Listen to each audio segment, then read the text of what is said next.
Following a structured meal plan for weight loss sounds like a great idea, in theory. But from coaching thousands of people over the years by proxy, they don't really do a very effective job of getting people long-lasting results. So in this video, I'm going to show you 5 reasons why meal plans don't work. But don't worry, I'm also going to show you what you need to do instead. These are the exact same tips that I give to all my students, and they've all gone to see some amazing results. So you know it works. Before we get started, don't forget to give this video a like, subscribe to my channel, and hit the bell to get notified every time I post a new video every week. It really helps support my channel. Alright, let's get into it.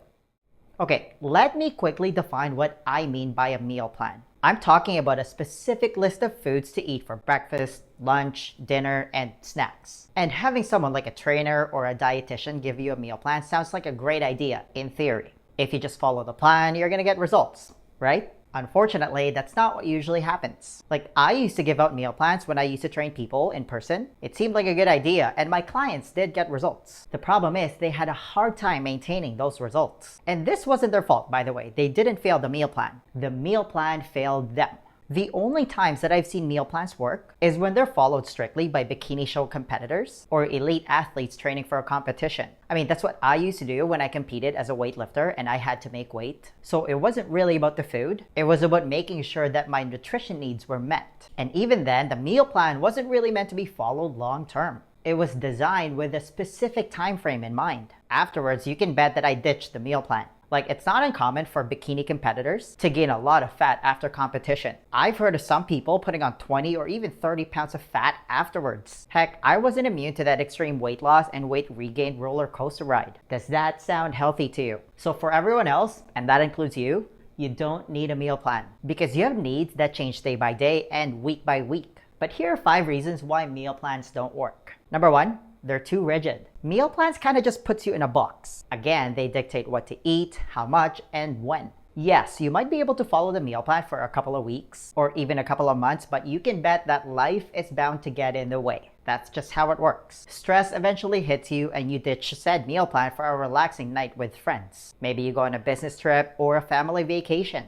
All of a sudden, you can't stick to the prescribed meal plan and you end up eating food that wasn't on the plan and you beat yourself up for not following it. What I've learned over the years is that meal plans just aren't designed to support real life. Again, they sound great in theory, but do you think that our Paleolithic ancestors followed a rigid meal plan? No. They ate what was available or after a successful hunt, but sometimes they would go days without eating. Next, meal plans tend to promote the super unhelpful all or nothing mentality. Maybe your motivation is running high and you follow your meal plan for a while, but eventually you get bored with the rotating list of egg white and spinach omelet, steamed broccoli, brown rice, chicken, salad, and maybe a piece of fruit. Eventually, you never want to eat another piece of lettuce or baked chicken breast again. And you start craving trigger foods like ice cream and chips. And when your motivation runs out, and it will because you only have a finite amount of it, and you're just having one of those really bad days, you're bound to ditch the meal plan and start indulging on your caloric kryptonite. The floodgates open up and you go on an all-out binge. So this is the classic all or nothing thinking.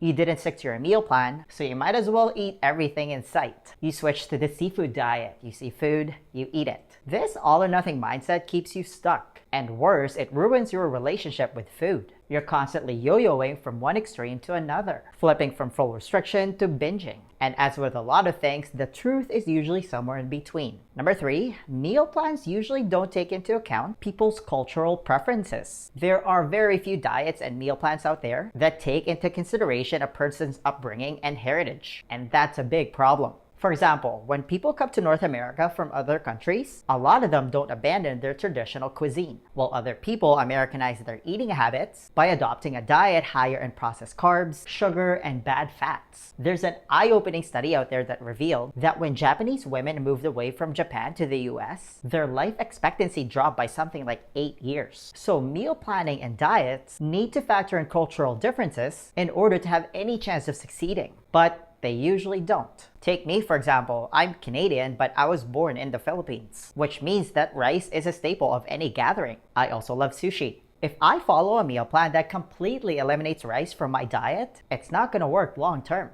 If you're Italian, following a meal plan that excludes bread, olive oil, and pasta forever is a recipe for a disaster. Completely ditching the aforementioned foods just wouldn't work culturally. People shouldn't have to turn their backs on their ethnic favorites. Next, meal plans don't account for food intolerances. Cookie cutter meal plans often include foods that some people are sensitive to. The top offenders usually are nuts, dairy, gluten, corn, and peanuts. So following a meal plan that includes the aforementioned foods can present some problems. Let's actually dig deep into this because this is kind of a big deal. There are two types of food sensitivities: food intolerances and food allergies. A food allergy is a strong immune reaction to certain foods. You eat it and it triggers an allergic reaction that manifests as hives, itching, eczema, swelling of lips, face, and throat or other parts of the body, among other things. Some allergies can even be life-threatening if they don't get medical attention right away, like someone with a peanut allergy having anaphylaxis. A food intolerance is a bit more subtle, but it can be just as devious. It's a mild inflammatory chemical reaction where the body can't digest some types of food. Its symptoms can be more subtle, like gas,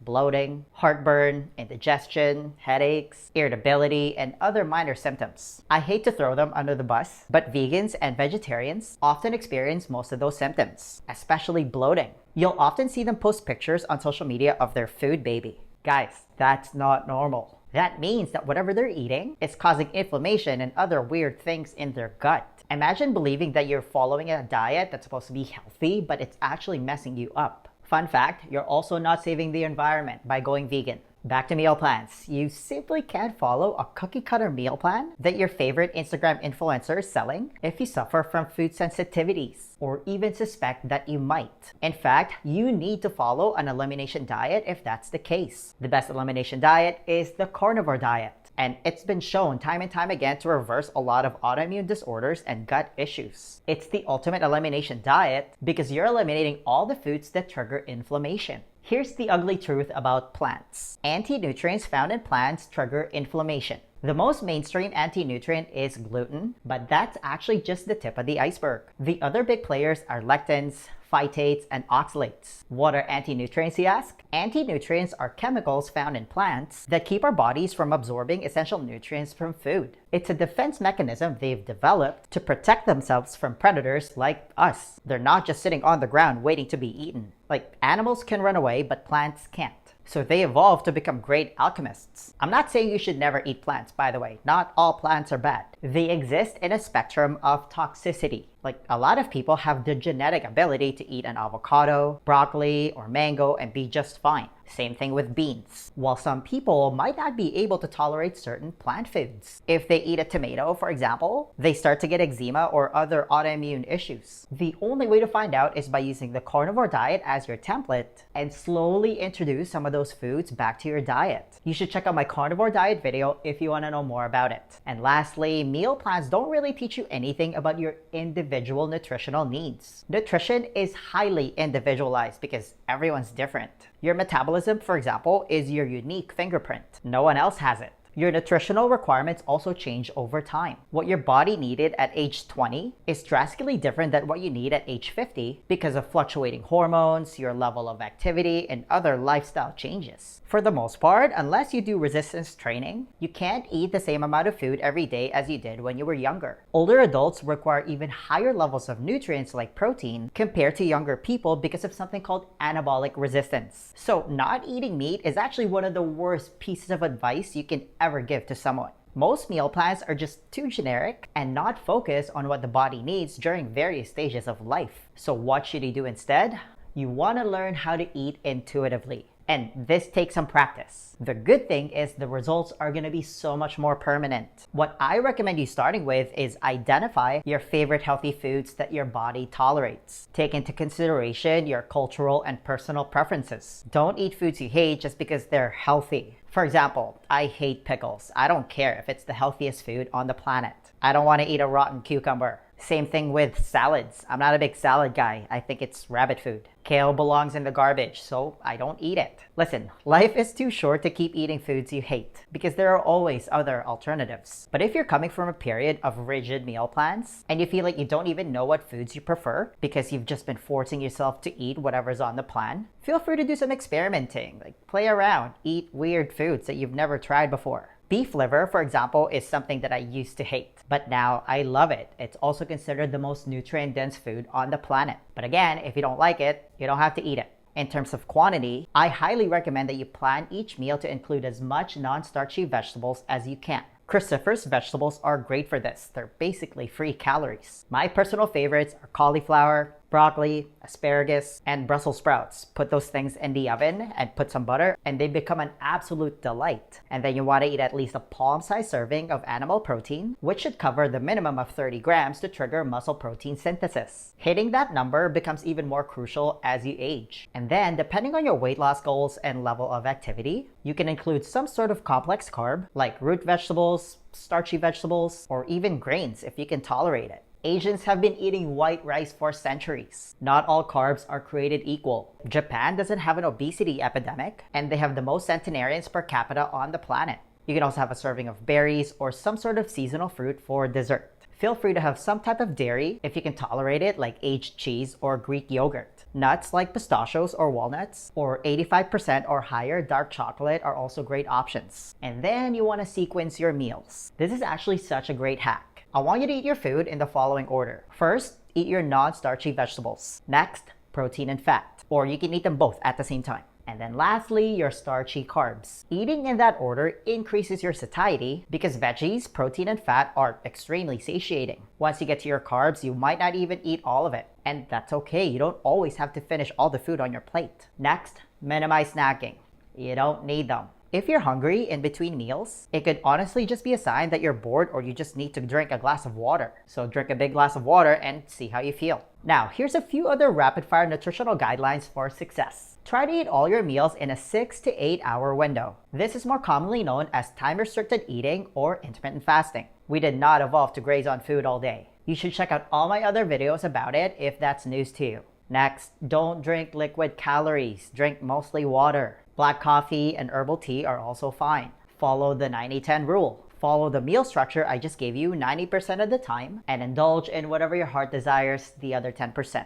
I love tacos and cheesecake. You can bet that they make a weekly appearance in my diet. 90% of the time, eat single ingredient, mostly unprocessed, nutrient-dense foods like meat, eggs, vegetables, nuts and seeds, and some seasonal fruit. It's easy to identify those foods because they usually don't have a nutritional label sticker. Next, and this is very important, you want to ditch all industrial seed oils like canola, soybean, safflower, sunflower for cooking because they're extremely inflammatory, especially when heated at high temperatures. You're basically eating radiation when you use them. Learn to read labels because industrial seed oils are everywhere. Instead, you want to use coconut oil, avocado oil, macadamia nut oil, butter, or ghee for cooking. You can also drizzle your food with extra virgin olive oil. Make sure to buy the good stuff. Lastly, you want to eat until you're satiated but not completely stuffed. There's a big difference. Imagine being stuffed at 100%. You want to eat until you're satiated at around 80%.